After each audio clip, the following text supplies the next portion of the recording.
Hello guys, in today's video I will be showing you how to fix Shopify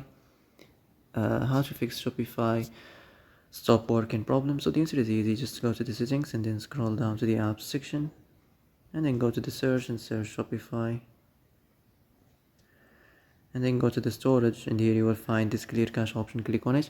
Now you can go check it if it worked, and if it didn't you can try to restart your phone or turn the Wi-Fi off and on, or the Bluetooth or the airplane mode. Also you can try to clear data, but be careful. If you clear data, all this application's data will be deleted. This includes all files, the settings, the accounts, the databases, etc. So be careful if you want to clear your data.